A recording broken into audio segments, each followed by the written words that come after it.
Exercise 4.1 question number 1 complete the last column of the table.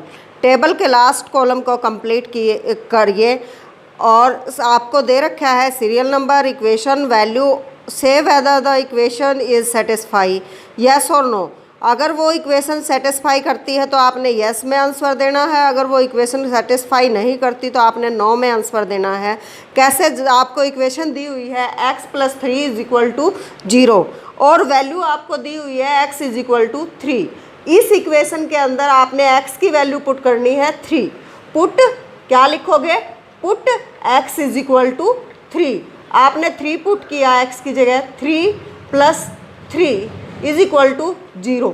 तो 3 और 3 6, 6 = 0 जो कि नॉट इक्वल टू है। ये आपका क्या है? नॉट इक्वल टू है, 6 = 0 के नहीं है। तो यहाँ आप जो आंसर है उसमें क्या लिखोगे? नो। जो आपका कॉलम दिया हुआ है उसमें क्या लिखोगे? नो। अब है आपका सेकंड पार्ट। सेकंड पार्ट में आपको वैल्यू क्या दे रखी है? 0। x की वैल्यू क्या दे रखी है? 0 और इक्वेशन यही है आपकी। तो x क्या पुट करोगे आप? 0। x की वैल्यू क्या है? 0। अब देखो 0 पुट की आपने, x = 0, तो 0 + 3 = 0 और ये 0 में 3 प्लस किया तो 3 = 0 जो नॉट इक्वल टू है। तो ये भी क्या आ गया आपका आंसर? नो। अब इसके लिए थर्ड पार्ट क्या दे रखा है आपको? ये हमारा सेकंड पार्ट था, अब है हमारा थर्ड पार्ट। थर्ड पार्ट के लिए वैल्यू हमें दी हुई है x = -3। वैल्यू देखो, इक्वेशन वही है। इक्वेशन क्या है? x + 3 = 0। ये वैल्यू है x = -3। तो आपने वैल्यू पुट की क्या? Put x = -3। आपने x की वैल्यू क्या पुट की? -3। तो यहाँ x की जगह हमने क्या लिखा? -3 + 3 = 0 इस x की जगह। तो ये -3 और +3 जो है वो एक दूसरे से कट हो गया और ये हमारा 0 = 0। तो ये 0 = 0, तो कॉलम में आप क्या लिखोगे? यस। अब है आपका इसी तरह से नेक्स्ट पार्ट। नेक्स्ट पार्ट जैसे x - 7 = 1। क्या है आपका नेक्स्ट पार्ट? फिफ्थ। x - 7 = 1 और x की वैल्यू है आपकी 8। x = 8, ये वैल्यू गिवन है और यहाँ आपने वैल्यू क्या पुट करनी है? 8। Put x = 8। तो वैल्यू पुट की 8 - 7 = 1। देखो 8 में से 7 माइनस किया, 1 = 1। तो 1 1 के इक्वल आ गया। तो ये क्या आ गया हमारा आंसर? यस। अब इसी तरह हमारा नेक्स्ट पार्ट है 8th। 8th पार्ट में हम क्या करेंगे? 8th पार्ट में हमें इक्वेशन दे रखी है 5x = 25 और x की वैल्यू है -5। x = -5। यहाँ आपने वैल्यू पुट करनी है x की -5। Put x = -5। तो 5 और x की जगह -5 = 25।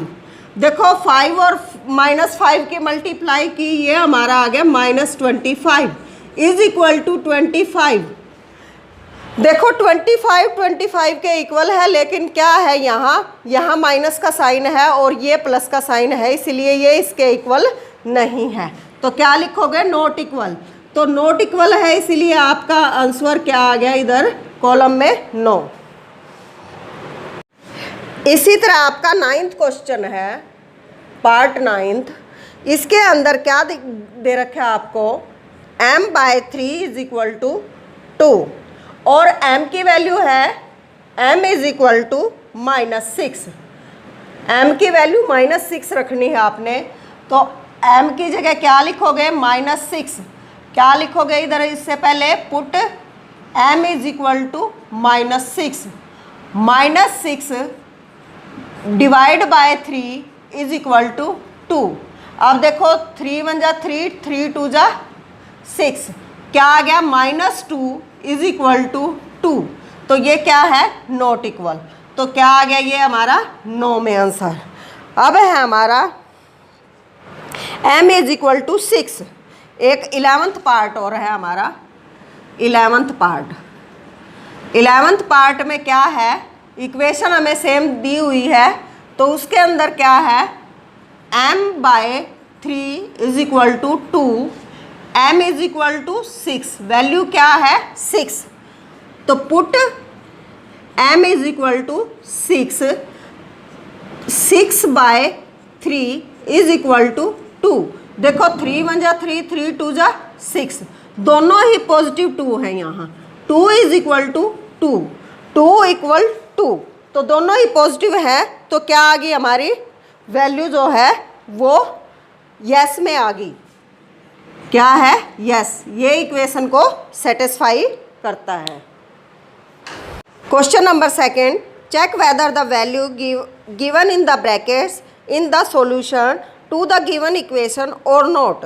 ये चेक करो कि जो आपको वैल्यू दे रखी है ब्रैकेट के अंदर वो इस इक्वेशन को सेटिस्फाई करती है या नहीं, या इस इक्वेशन का सॉल्यूशन है या नहीं। देखो ए पार्ट में क्या दे रखा है आपको, ए पार्ट, सेकंड का A part, n+5 is equal to 19, और ब्रैकेट के अंदर आपको वैल्यू दे रखी है n इज इक्वल टू 1। आपने इसको अब वैल्यू पुट करके करना है, put n is equal to 1। आपको 1 वैल्यू दी हुई है इसलिए 1 ही पुट करेंगे। तो 1 + 5 इज इक्वल टू 19। अब देखो 1 और 5 को प्लस किया, 6 इज इक्वल टू 19। क्या 6 19 के इक्वल है, नहीं। तो आप क्या करोगे, ये जो इक्वेशन है ये आपका क्या है, सॉल्यूशन नहीं है, नो सॉल्यूशन। ठीक है।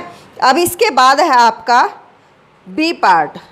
बी पार्ट के अंदर आपको क्या दे रखा है, 7n + 5 इज इक्वल टू 19, और n की वैल्यू क्या है, n is equal to -2।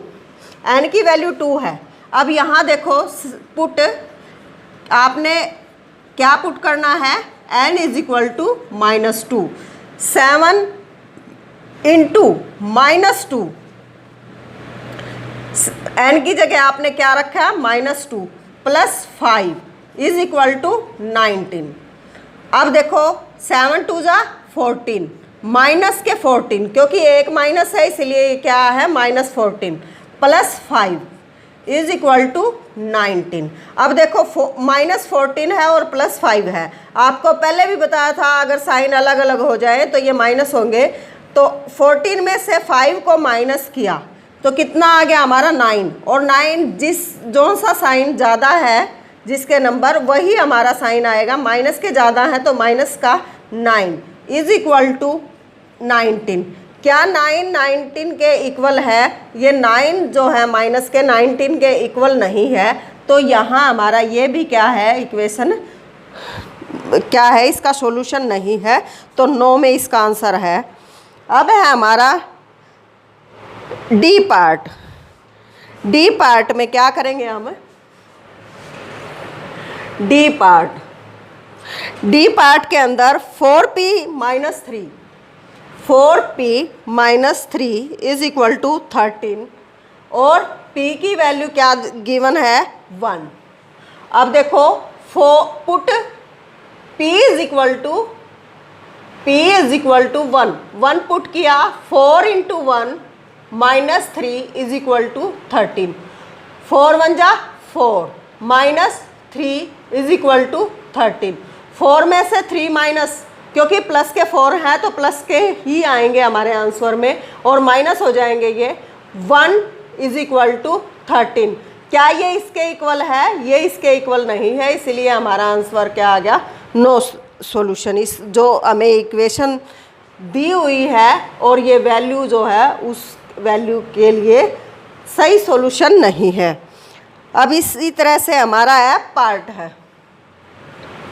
F part 4p minus 3, 4p minus 3 is equal to 13 और p की वैल्यू क्या है?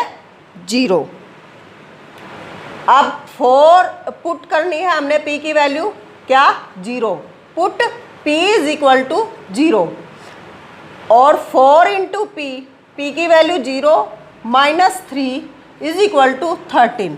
अब किसी की भी मल्टीप्लाई 0 के साथ हो तो वो नंबर 0 हो जाता है और माइनस 3 इज इक्वल टू 13। तो माइनस 3 इज इक्वल टू 13 ये पॉसिबल नहीं है, तो क्या है? इसका भी सॉल्यूशन जो है वो नहीं है। ये वैल्यू इसके लिए भी गलत दी हुई है। अब आपने इसके जो पार्ट बीच में रहते हैं वो आपने करने हैं।